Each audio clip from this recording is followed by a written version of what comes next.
ॐ सहनाववतु सहनौ भुनक्तु सह वीर्यङ्करवावहै तेजस्विनावधीतमस्तु मा विद्विषावहै ॐ शान्तिः शान्तिः शान्तिः.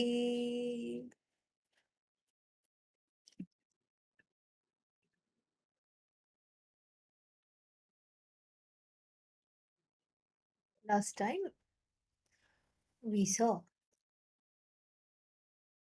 how the two things were very clear from verse number 72. No, 73. And what were those things? First thing that was very clear is that the I is unchanging, and the Swarupa Sukha, the happiness which is the nature of the I, is also unwavering happiness. No changes, no hierarchies, no gradations, constant and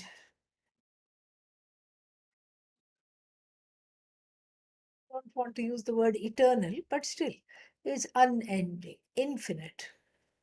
So, this is the Atma Sukha. It's not the Sukha belonging to the Atma, or it's not a Sukha, it's not a happiness. That is the property of the Atma or the attribute of the Atma, because seeing it as such makes things very complicated. Because the I that we are trying to discover through the Satasloki and abide in is not is completely free of all attributes, attributeless, nameless, formless I. But our language is such that we have some ways in which we talk Atma Sukha. So the Sukha belonging to the Atma, our typical Shashti Tat Purusha, a compound which indicates this belonging.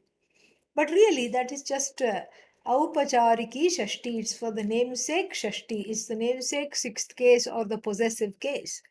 It's not a possessive case compound. It's not the happiness or the ananda belonging to the Atma, or the ananda that qualifies the Atma, or the ananda that is an attribute of the Atma.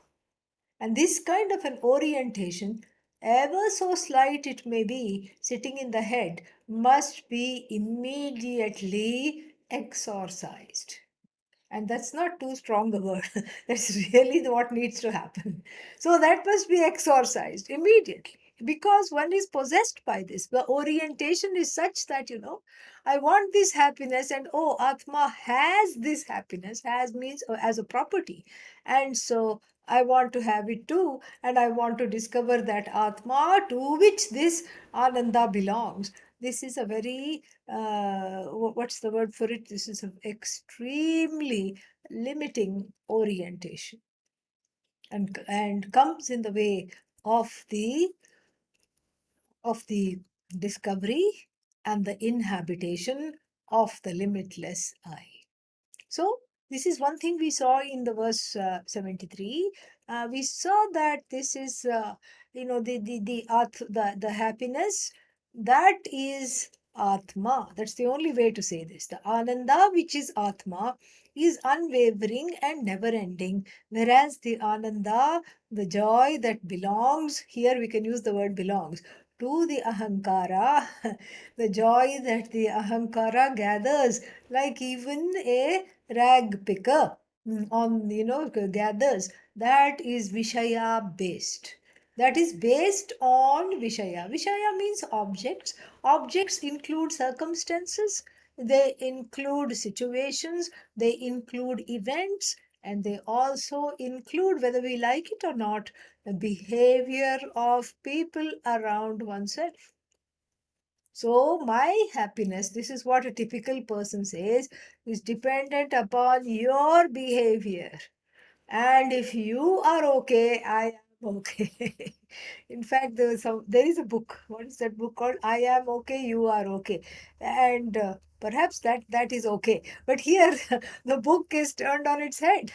If you are okay, then if you behave, you are okay means it's not that one is concerned about the other person's welfare. If you behave in ways that please me, then I am okay. If you behave in ways that displease me, that bring out my raga and dveshas, then I'm not okay. So you see the contrast. In the first instance, when we talk about Atmananda, the Atma doesn't require anybody or anything. It is Ananda, and that Ananda, which it is independent of the Jagat. And Jagat includes one's own body, mind, sense, complex, other people, situations, circumstances, events, and events connected to Adi Daivika. Adi Daivika events means what? Centered on acts of Bhagavan which we cannot control. Adi Bhautika events centered around people, around ourselves which we cannot control. And adhyatmika events centered on the mind, which itself is a big travesty, and centered on the mind also, which we cannot control. So then which actually which looks like we cannot control, but which we can manage with Vedanta. This is what is talked about. And so the Atmananda is independent of everything else. It is unwavering, it is limitless, it is I. Whereas the Ahankara based Ananda is the exact opposite of this. In fact, the last few verses in this whole Ananda section, because today we are going to conclude this, so I'm summarizing this right from the start. We are going to conclude this section, and then after this there is a new section on Satyam and Mithya distinction. So this whole Ananda Mimamsa, this analysis of Ananda, has to be understood in this light as a contrast between the Ananda which is I and the contrast with the Ananda which thinks it is I but it is not. So this is basically what happens. And it's the exact opposite. One is steady and unswerving, and the other one is always wavering and dependent upon other people and other people's behaviors and objects and situations and circumstances. And Atmananda is not connected to the tranquility of the mind. Second distinction. That is also this is also one thing we learned, that there is a concomitant relationship between the steadiness or otherwise of the mind and the increase or the decrease respectively of the ananda that the ahankara associated with the body mind sense complex, misidentified as the body mind sense complex, uh, experiences. In other words, when there is a rise in the steadiness and the tranquility, then the ananda that one inhabits and the one that experiences also rises. If the mind is not tranquil and if it is unsteady, then everything looks like a big bother, and everybody you want to just you want to scream at everybody. And so if the mind is tranquil, when the mind is tranquil, that day happens to be a good day, whatever that is. And if the mind is not tranquil, then you tell everybody, I am having a bad day. This is a vikshepa. This is your own personal projection. Your own feelings are projected onto the day. Poor day. It becomes bad because of how you are feeling. and then suddenly somebody brings flowers and chocolate cake, and then again it becomes a good day all of a sudden. And so this is something to observe and in a way delight in, because it's just like the mind is like a child. And just like you just look at the child, and you don't indulge it all the time, but you can take joy. You can be kind of joyful about how cute it is, and how it's demanding these things, and how it is. This is the same way you look at the mind. It's like a little child. It doesn't know what it wants. But thankfully, you are the witness. You are there. And so that is the second thing we studied in this whole section. So the first thing being Atma is Ananda, and the Ananda that is the Atma is very different from the little scraps of Ananda that one collects as a doggy sitting at the table waiting for a little bite from the owner. And so this is what we have studied. And then this concluding verse is very nice and also very deep, because it kind of brings things together. Let us read that. यद्वत्सौख्यं रतान्ते निमिषमिह मनस्येकतानेरसे स्यात् स्थैर्यं यावत् सुषुप्तौ सुखमनतिशयं तावदेवार्थमुक्तौ नित्यानन्दः प्रशान्ते हृदि तदिह सुखस्थैर्ययोः साहचर्यं नित्यानन्दस्य मात्रा विषयसुखमिदं युज्यते तेन वक्तुम्. We have also seen that the entire section of the entire Ananda section relies heavily and has connections to the portion of the Brihadaranyaka Upanishad, which is, let me look at the number here, which is 4.2 or 3.2 something. Yeah, fourth Brahmana and fourth Brahmana, number 4, and 4.3. This is 4.3. Actually, from mantra number 19 all the way to the conclusion, I think probably mantra number 32.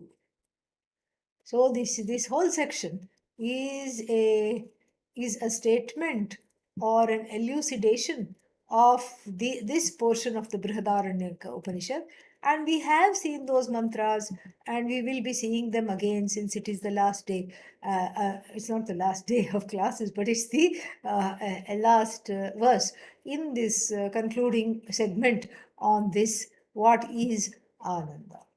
And so now, therefore, let us look at this verse in detail.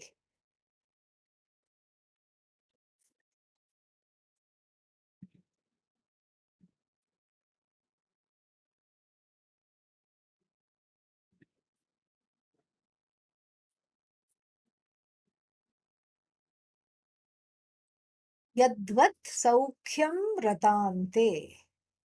Rata is indulgence. Rata from ram, to revel. So rata here,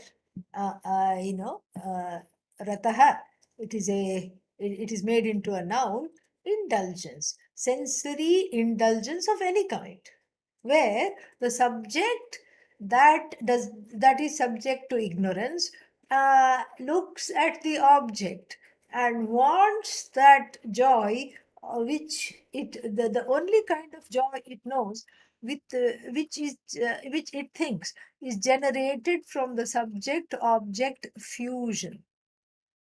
It's not enough to think of the chocolate cake. In other words, it's certainly not enough to see it in behind the glass in a counter in a shop. It's not. I have to become one with it, and I have to just get sick of chocolate. I have to have a kind of a surfeit, and then only I have to just indulge in it. It has to become one with whatever I think me is. Here, the tasting me, the one that picks up the aroma of the aroma of the cake, that me. And so that is the person that I think to be me, and that me is separated from this object of delight. And so when that fusion takes place, then the delight is generated. So thinks the ahankara. The ahankara, which is the master, so to speak, of the body mind sense complex. It's the swami of it's the swami master, in the sense that it runs the show. Yeah. It's not a real Swami. It's a Swami that likes to run the show. And the Swami that likes to, it's a control king or a control queen. And what does it want to control? It wants to maximize comfort and maximize ananda, generate the ananda that it already is, because it doesn't know, and it wants to keep at bay, it wants to ward off everything that is uncomfortable, painful, etc. etc. This is the ahankara. Meet ahankara. This is what it is. And so, here, a situation where the ahankara has managed to eke out some fulfillment. How? Saukhyam, this is called Saukhyam, well being, a sense of well being, when Ratante, after some kind of an indulgence where the subject object knower known object of experience come together as one. And so then what did it do? Nimisham iha means momentary. Nimisha means blink of an eye. Nimisha means these are the eye blink names for eye blinks. Opening unmisha, closing nimisha. So one blink, one nimisha, one unmisha. How long does it take? Not long at all. In the blink of an eye. What happens, this is the ananda that lasts for a blink of an eye. The chocolate cake has been consumed. The plate in which it came has been licked thoroughly because of the previous doggy vasanas of doggy life. And then, and then what? And how did this get generated? Manasi ekatane rasesyat. Manasi, in the mind, there was a single pointedness for that time being. And while this object of indulgence was in front of me, and while I was making short shrift of it, I was not aware of anything. A nuclear bomb could have gone off. And and the person eating the chocolate cake would say, what is something smoking somewhere? What is happening? Because that ekatana, very nice word, ekatana. Ekatanaha means the mind is so focused on this object that it doesn't see anything else. A thief could have come into the house and robbed one of all their belongings, but the person just completely wedded to this indulgence does not even notice.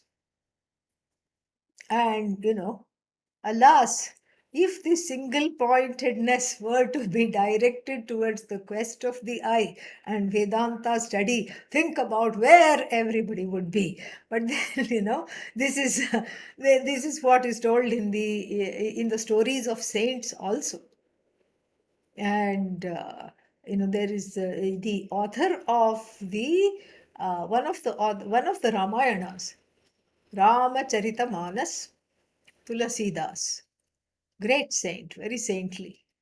And it is said that he was greatly devoted to his wife. Her name was Ratnabai. And she was greatly devoted to his wife and could not let her go. And his day started with her smile.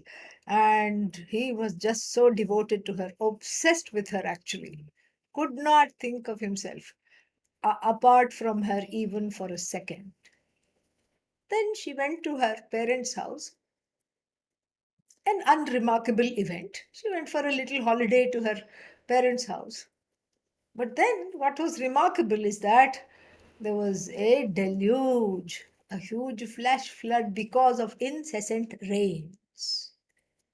He got very worried. How is she? What is happening? Because she had left her mobile behind. She couldn't send him an SMS. Okay, that's why he was worried. And so then, there was nothing else for him to do. He was eaten up with worry, eaten up with a longing for her, wanting to be with her. Then, in these treacherous waters of the river that separated his house from the place of the in-laws, he decided to swim in this flooded waters. In fact, nobody knew where the river started and where their house ended on the other side. Everything was underwater. And then he just decided to swim and swam, and at the peril of his life, cold and disheveled, trembling, anxious, and it took him a while to find out which is their house because it was all underwater. Fortunately, they had a top floor, so the family had removed to the top floor. The bottom floor was all flooded, and he called out her name. She couldn't hear because of the rain. Threw a little pebble on the balcony. And then, in shock, she was like, "What is this? What's happening?" She came out, and he was so thrilled to see her. "Oh, thank God you're okay, and just come back with me. We'll go, or what is it? And something. He was just delirious with joy, probably because of the cold. Must have developed a fever too by this time.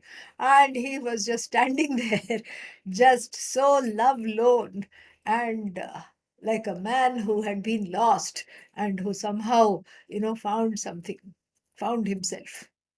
And then we don't know who was the saint really. And because she took one look at him and said, "Look at the state you are in. Look at what kind of a dasha." Dasha means what kind of a state you have made yourself in. For this body, meaning herself, for this being, myself, which is growing old as we speak, the truth of which is a skeleton interred 6 feet under, or consigned to the flames at the end of the life, the truth of which is ashes. So, for a mere mortal, you are able to brave the deluge. You are able to put your life in peril to try to gain something that is so ephemeral. And she said to him, "Think about what would happen if you directed this ekatana, this single minded focus towards the discovery of Ishvara as yourself. Think of what would happen. Even if you put half the effort that you put today to find me, think of what would happen if you even put half the effort to find Bhagavan, to find Ishvara." And he had no other response except to hang his head in shame. In fact, he was so ashamed that he could not, and he was so in awe of his wife that he could not even say, "Can I at least stay here till the rain stops?" He did not even have he did not even have the guts, the gumption to say that. Then she explained, "What you're in love with is not me, this body mind, this assemblage, this bag of flesh, blood, and bones. What you are in love with is that Bhagavan because of whom, that is what you see in me and I in you. Go back." And so he went back. And he followed her advice, even in the face of this, what would seem like a very cruel rejection, being thrown out and not even being invited in to dry off and, spend the nights and then just be there until the flood stops and the waters recede. Said, no, she was confident. She said, "You've made it here. If you made it here, you can go back also. No problem." And that is what made him a saint, really. Her saintliness was such that she was able to inspire him. But how rare is this kind of a marriage or this kind of a union? Very, very rare. And so, therefore, this manasi ekatane rase syat. So this rasa is nimisha. Nimisha means, this rasa means the enjoyment of the subject object connection, union, fusion, is goes away in the blink of the eye. Why? Because it is dependent upon, as we will see in the verse, two factors. Factor number one, it is dependent on the single minded focus and pursuit of that object, which is illustrated in the saint's story. And then it is also dependent upon another fact, and that is talked about in the next line. First word, sthiryam. Sthiryam means the steadiness of the mind. It is not only is there a single-minded pursuit of the object, but during this enjoyment there is a steadiness and a tranquility, what we have earlier seen as tranquility. And the author of the Satasloki says, this kind of a fusion, even though of the subject and the object of delight, even though it looks very special and seems unique and wonderful, because one has worked so hard, like Tulasi Das did, went through the forest, went through the river, and braved the alligators and the flood and the undercurrents and everything, even though, it's premium of this enjoyment is elevated, because in proportion to how hard one had to work for it, it is not a big deal. Why? Because that same enjoyment is to be had in sleep. What a downer. Here, one goes through great extents and one gets exhausted trying to manufacture this kind of a joy that society puts a big premium on. One is socialized to think you have to pursue this, you have to enjoy this, you have to do this. And then and then the same thing one finds when one is tired of not getting something, one goes to sleep and the same enjoyment is already there.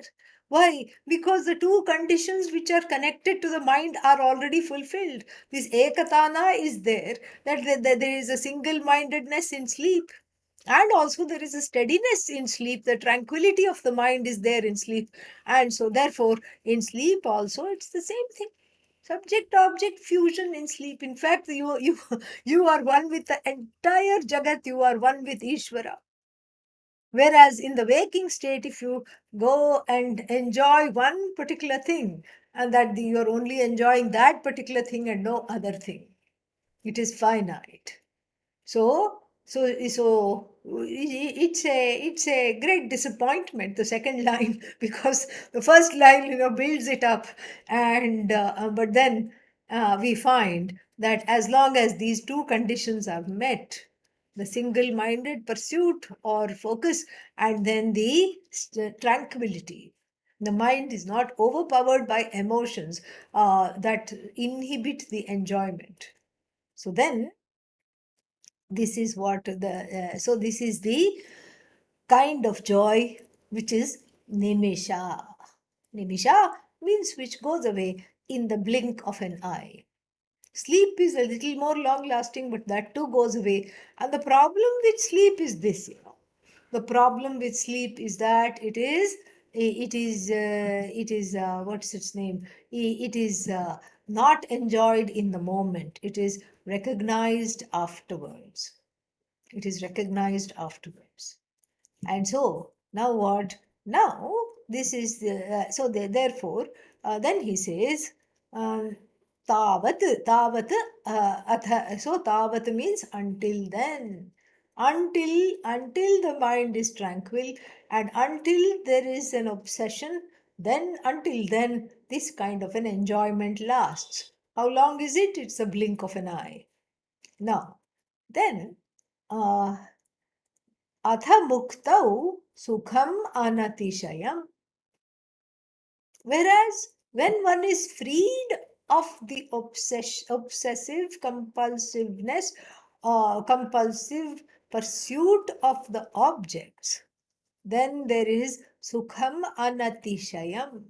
Sukham, delight, joy, ananda. Anatishayam means beyond compare. Anatishaya, that which cannot even be recognized, that which cannot even be understood, that which cannot even be, that which, a joy that transcends the need for the subject object fusion, because it is centered on it is subject centric, not object centric. If it is object centric, then there is it will keep on changing. The mind will also change. One day you like the object, another day you hate the object, and so, or you don't like it as much. All these things are there. But here it is steady, and it is infinite, because it is not dependent upon any other crutch for you to have a good day. And it is anatishaya, because that means as long as days are there, they will be definitely good. That is the idea. Where muktau, in the freedom. What is this freedom? Freedom from the frenetic need to pursue objects. Freedom from thinking that without these objects I am not okay, without these people I am not okay. That is the freedom. Then, and what is that? Nityananda. Nitya, always Ananda. Nityananda प्रशान्ते हृदि तद् इह सुखस्थैर्ययोः साहचर्यम्. The third line, so Nityananda goes with the second line, Muktau Muktau Sukham Anatishayam Muktau Nityananda. This goes together. Then the third line gives us a little lesson of how this peacefulness or joy or ananda, however you want to call it, how that operates. प्रशान्ते हृदि तद् इह सुखस्थैर्ययोः साहचर्यम्. Sahacharyam, cohabitation. Those that go together always. What is there? Sukha and sthairya.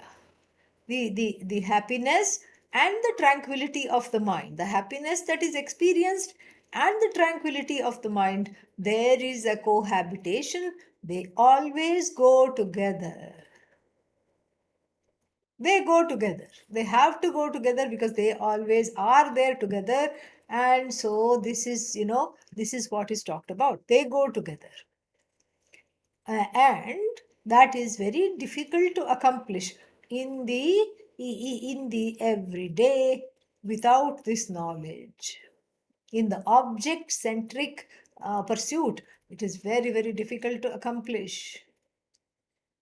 And so the prashante hridi, nityanandah prashante hridi. And so in the heart that is already free of the object centric pursuits, then there is nityananda. The joy is there always. But tad iha, here what do we see from there? That sukhasthairyayoho sahacharya. And here a little bit of an explanation would be warranted, because in gaining this knowledge, the tumultuous rise and ebb of strong preferences and prejudices known as raga and dvesha are not there. They just relax. And therefore we have a heart. In the heart there is prashanti. Prashanti means great tranquility, peace. A heart that is not, generally peaceful is a heart that is not necessarily pursuing anything at all. Wherever there is pursuit of an object that is associated with delight and an object of joy, then the heart is not peaceful. There are waves of anxiety, waves of sorrow, waves of fear, waves of upset, waves of what if? What if I get it? Oh no. And waves of, oh no, what if I don't get it? Both are very difficult to uh, come to terms with. What if I succeed in getting it? Fear of success, fear of failure. These are all the, this is the rise and fall of the waves of uncertainty. Now certain, now uncertain, now confident, now underconfident, now here, now not here. And now I'm close to getting the object. Oh no, that was not correct. That's gone now. So this is the situation. A person who is reduced. That's why I told the story of Saint Tulsidas, who's reduced to a ghost of herself himself, a ghost of a person he was, weakened by his desire for his beloved wife.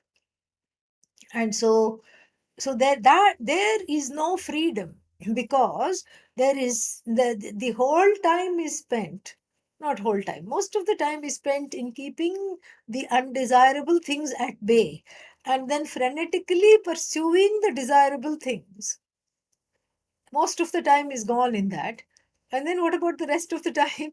Licking the wounds of exhaustion and disappointment and gearing up for the next day. That is the cycle.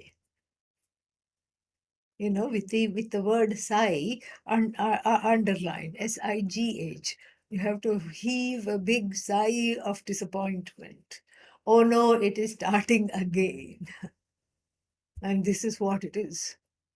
And this keeps repeating itself. I mean, even if it repeats itself for 2 or 3 days, think of how exhausting that is. What to talk about one lifetime, and what to talk about lifetime after lifetime after lifetime after lifetime of this kind of a life. Pursue, pursue, pursue, pursue, pursue.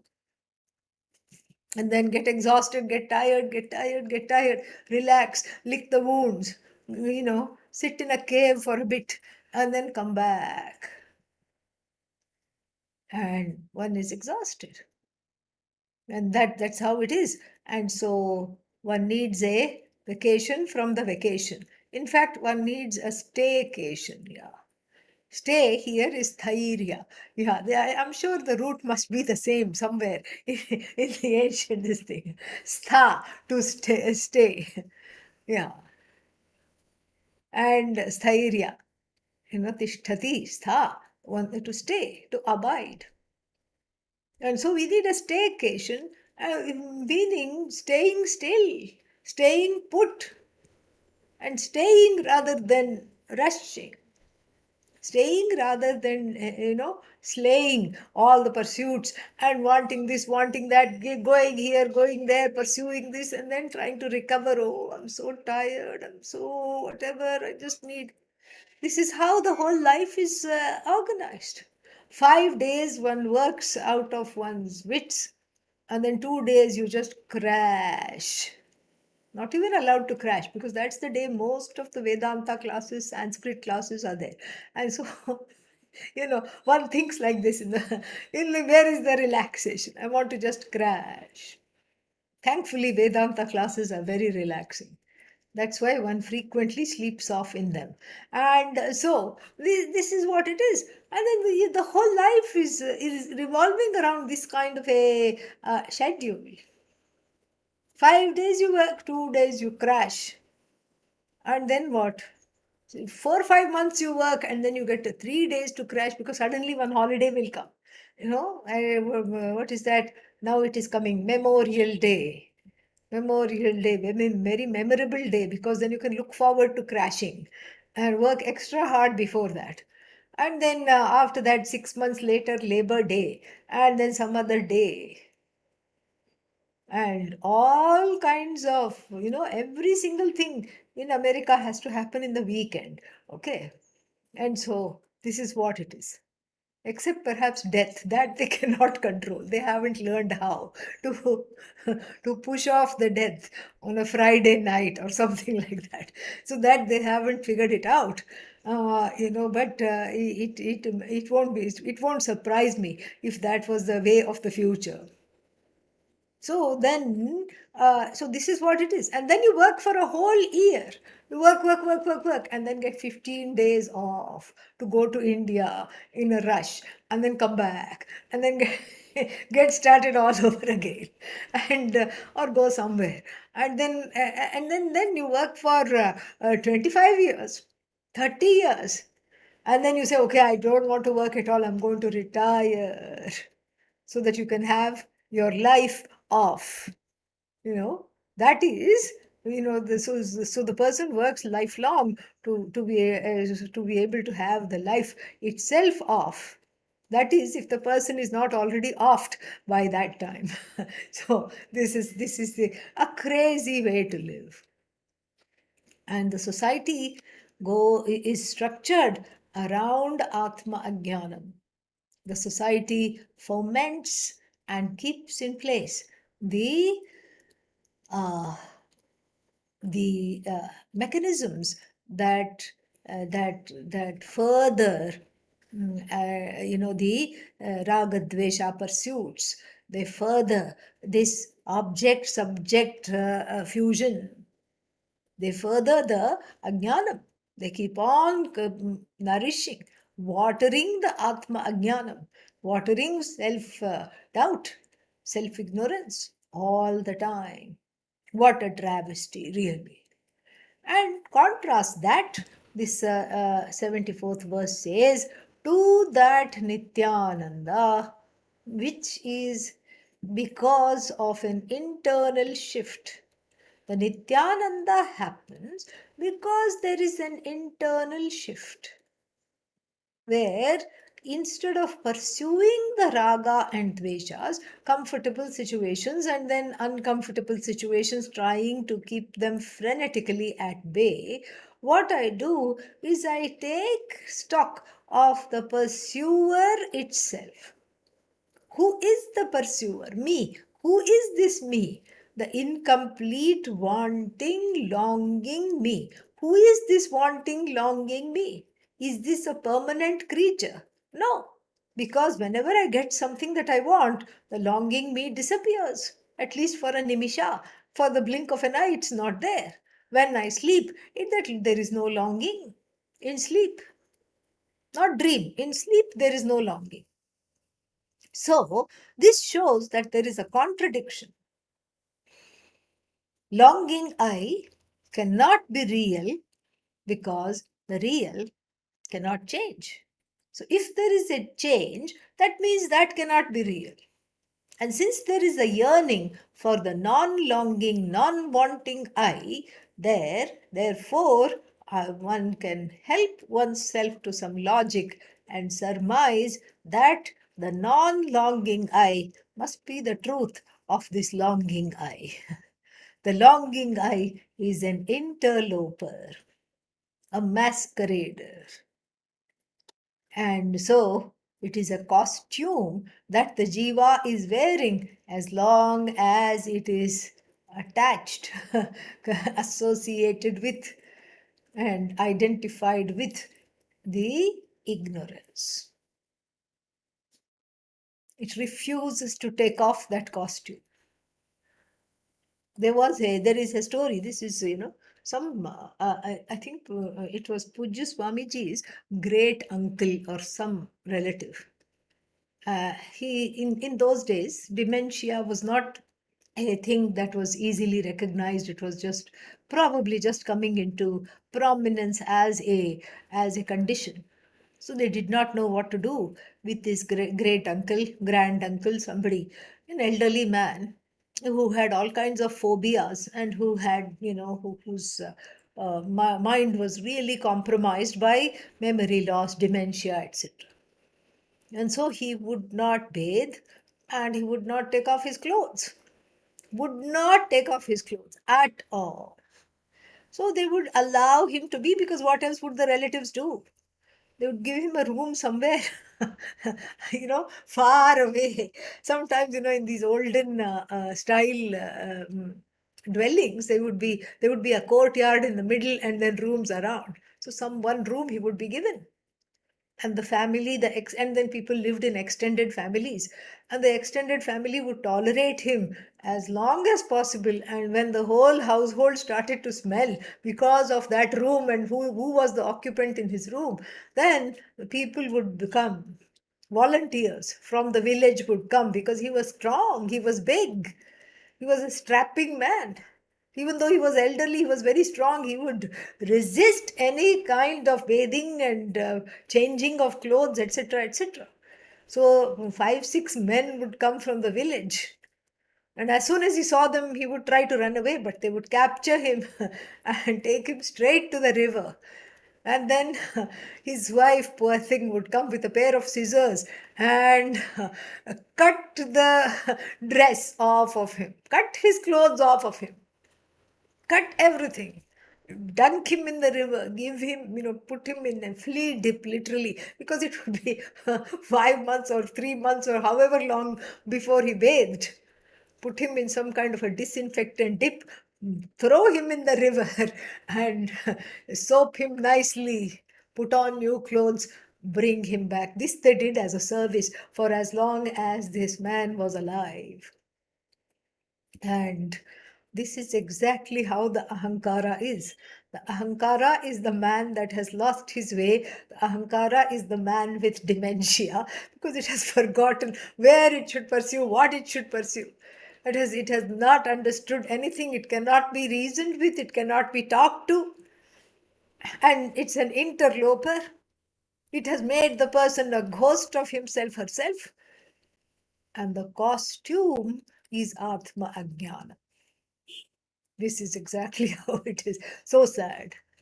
And so here, and I suppose the the person that decides the time to get out of this costume of Atma Ajnanam, which is very dear to me. Yeah, because it gets me things, I can scream and then at least one person will listen. I can cry and at least I can force somebody to wipe a tear. And then if I'm rich enough, I can pay somebody to dab a little hanky, and I can do all that. I can pay somebody to be my friend. I can threaten somebody to wipe my tears. I can get my way.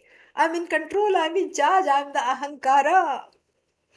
This is what ahankara means, the ego. And so this is so therefore the ajnanam is very dear to me. I wear it like a second skin. Oh, it feels so good. It's a designer costume that fits me very nice, and I'm on the runway of life showing off what all I can do.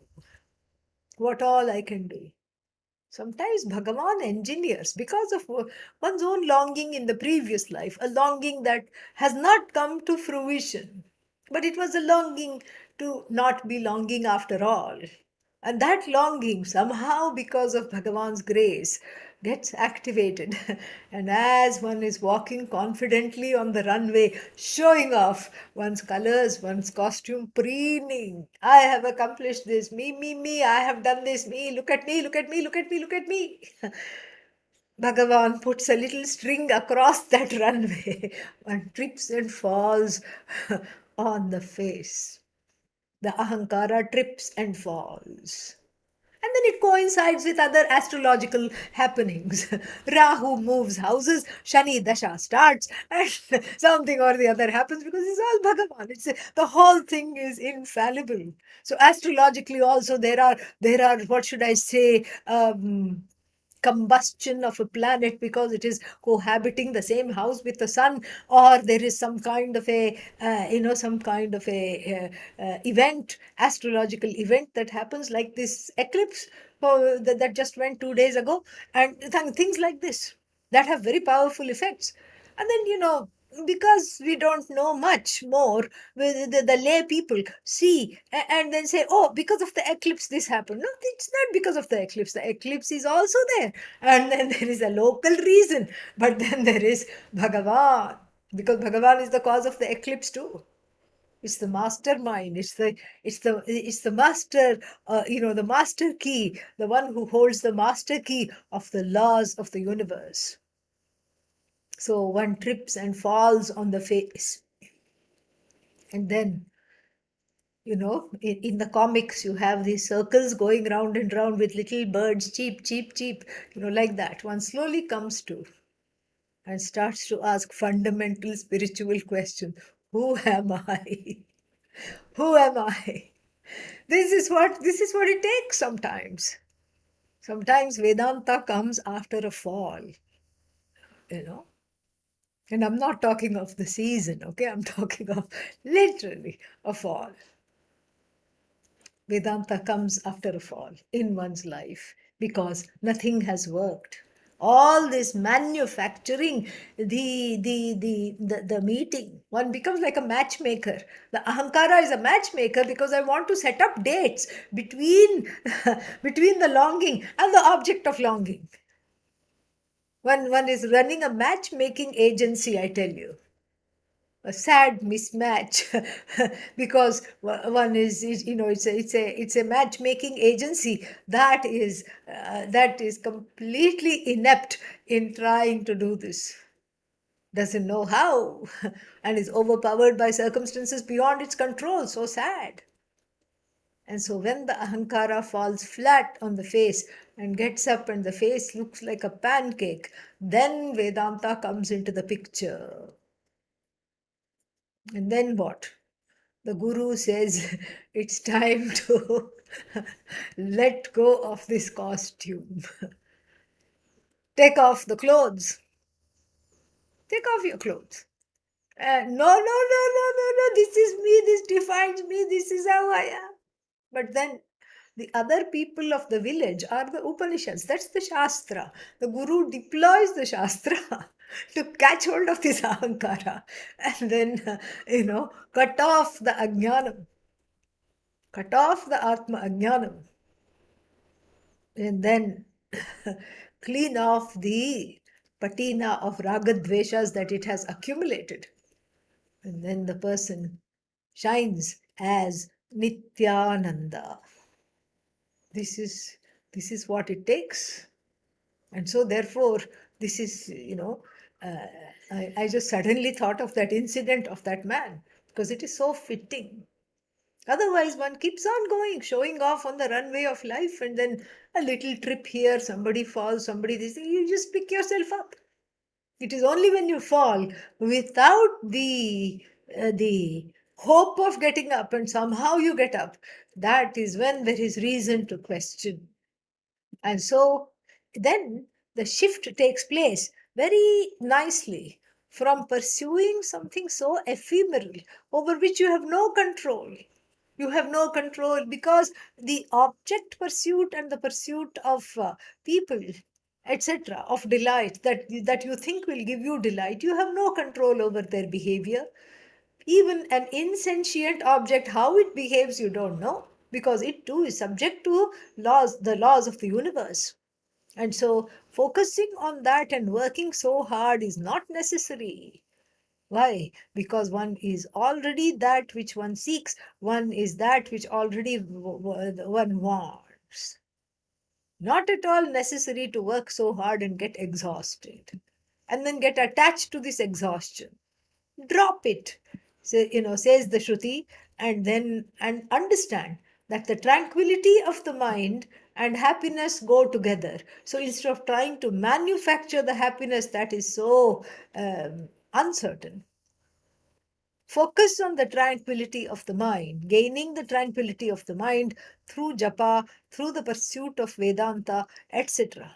Focus on gaining the tranquility of the mind because that is in your control. The objects are not in your control, much less the people who you think bring you joy. They are also not, their behavior is not in your control at all. So focus on gaining a prashanta hrit. And so that is a heart that is tranquil.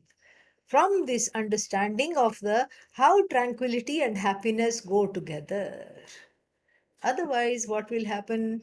The last line says, Nandasya matra Vishaya Sukhamidam Yujyate Tena Vaktum. Therefore, he says, that, he means here the Shatashloki author, Shatashloki Kara says, therefore, Tasmat Yujyate, the person is joined to Yujyate Tena Bhaktum. So the person is joined to a small little, sort of pleasure. No, no, no. Wait. Yujyate goes with sahacharyam. Sukasthairyoho sahacharyam yujyate. Yeah. So there is a union of sukha and sthairya, tranquility of the mind and the happiness that you command. That is what there is. And then nityanandasya matra vishaya sukhamidam tena vaktum. So therefore it's appropriate for the Upanishad to say that the pleasure gained from the Vishaya Sukham Idam, this Sukha that you gain from the indulgence in the objects or people or events of delight, it is proper to say that you are experiencing a small fractile of this infinite Sukha, because the two cannot be different. Chocolate cake Ananda is Brahmananda. Brahmananda is not chocolate cake Ananda. That is how we have to see this. So it is a fragment. It is a tiny, small fragment of what you actually and already command. Because this we have seen earlier, so we can go through it a little bit. 4.3.22 in the Brihadaranyaka Upanishad. Ananvagatam punyena ananvagatam papena tirno hi sada tada sarvan shokan hridayasya bhavati. Untouched by papa, untouched by punya, such a person who has devoted their life to gaining the tranquility of the mind and understanding and dropping the self ignorance are beyond all the pains and misery of the heart. Hridaya means buddhi. Hridaya, buddhi, intellect, whatever it is. So they are free of all sorrows. And then what happens? Yadvai tanna pashyati, pashyan vai tan pashyati na iha nahi. So yadvai tan tat na pashyati. Because once this understanding has been reached, there is nothing to pursue. When there is nothing to pursue, it's as good as nothing to see other than oneself. This is what is meant. Very beautiful set of passages are coming, and we'll look at them next week in detail. But this is just a little appetizer from the Brihadaranyaka Upanishad. And it says there is nothing to pursue because remember the word ekatana, single-minded pursuit. So much so that even if a robber comes and robs off the houses, one is not even knowing that. One doesn't even know that. Why? Because one is so focused on what one wants. But here, that focus is very interesting. Here, there is no focus on an object. There is no focus on the subject. There is just a inhabitation where the object is never separate from the subject. Because in gaining the self, one has truly gained everything. The self is the self of all things. The self of a rock, the Atma of a rock, the Atma of somebody else that you want to have in your life, the Atma of chocolate cake, the Atma of everything is your Atma alone. So all desires are as though gained in one fell swoop, not in a linear fashion. First, I'll enjoy chocolate cake, then I will finish it off with a milkshake, then I will do this, then I will go for a nice walk, a waddle after this, okay, not a walk. And then because that's all one can manage. So, and then I will just lie in the sun and read. So this is how all these enjoyable activities, they have to stand in line and wait their turn, one after the one after the one after one, sequential.